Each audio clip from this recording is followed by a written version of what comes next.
Hello everyone, welcome to Legal 40. This is the YouTube channel for law students and legal practitioners. The objective of this channel is to spread legal awareness, clear misconceptions, and to provide cutting-edge knowledge of the statutory and case law developments. Don't forget to like, subscribe, and press the bell icon so that you don't miss out on any of the new videos. Now let's begin today's topic. Today's topic is the Scheduled Castes and the Scheduled Tribes Prevention of Atrocities Act 1989. Now throughout this video I will call this act as the SC/ST Act. We will deal with section 18 of the SC/ST Act today. What is section 18 of the SC/ST Act? Section 18 of the SC/ST Act lays down that section 438 of the CRPC, which deals with the provisions for anticipatory bail, are not applicable to offences under the SC/ST Act. The statutory definition of section 18 SC/ST Act is that nothing in section 438 CRPC shall apply in relation to any case involving the arrest of any person on an accusation of having committed an offence under the SC/ST Act. Now we'll come to the statutory and the case law developments with respect to section 18. The constitutional validity of section 18 was challenged before the Supreme Court in the case of State of MP versus Ramkrishna Balotia 1995 3 SCC 221 by a two-judge bench. In this case, the Supreme Court held that section 18 is not violative of Article 14 and 21 of the Constitution. The next development was in the case of Subhash Kashinath Mahajan versus State of Maharashtra 2018 6 SCC 454. This again was from a two-judge bench. In this case, the court took cognizance of misuse of provisions of SC/ST Act in the last 3 decades and held that a preliminary inquiry is a must prior to FIR, a written permission is a must prior to arrest, and these directions of the court are prospective.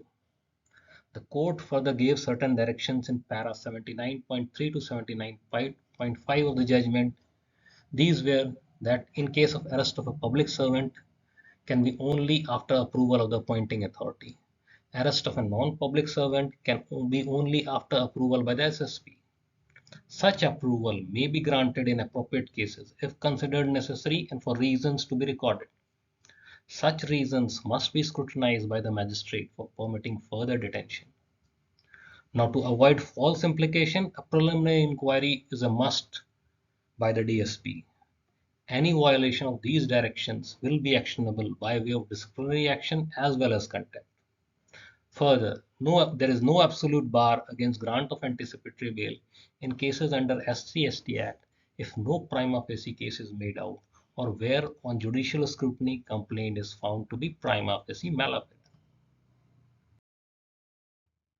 The next development was that to nullify the Supreme Court decision in Subhash Kashinath Mahajan, the legislature enacted the Scheduled Castes and the Scheduled Tribes Prevention of Atrocities Amendment Act 2018.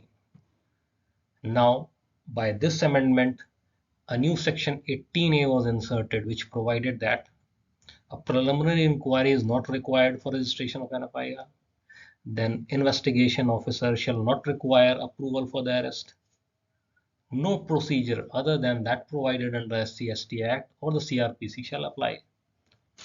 Further, section 438 CRPC shall not apply notwithstanding any judgment, order, direction of any court. Next came the case of Union of India versus State of Maharashtra 2024 SCC 761. This was from a 3-judge bench. Now in this case, the court recalled the directions which were given in para 79.3 to 79.5 of the Subhash Kashinath Mahajan case and observed that a preliminary inquiry before registration of FIR in respect of cases under the 1989 Act can only be done strictly as per the law laid down in Lalita Kumari case. If prima facie case is not made out under SC/ST Act, then the bar created under section 18 SC/ST Act on the grant of anticipatory bail is not attracted. For false implication and harassment, recourse to the High Court for quashing FIR under section 482 CRPC is available. Further, The case of Prithviraj Chauhan versus Union of India came 2024 SCC 727. This again was from a three-judge bench. Here the court said that where a prima facie case is not made out, then anticipatory bail can be granted. And in such cases, section 18 and 18A have no application.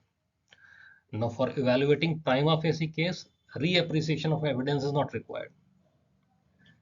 Now section 18 has to be read in accordance with the law laid down in Lalita Kumari case. A preliminary inquiry before registration of FIR can only be in circumstances enumerated in the Lalita Kumari case. For false implication and harassment, recourse to the High Court for quashing FIR under section 482 CRPC is available. Now this brings us to the end of this video. Thanks for watching. Send your comments and suggestions to legalforte1@gmail.com. Thank you.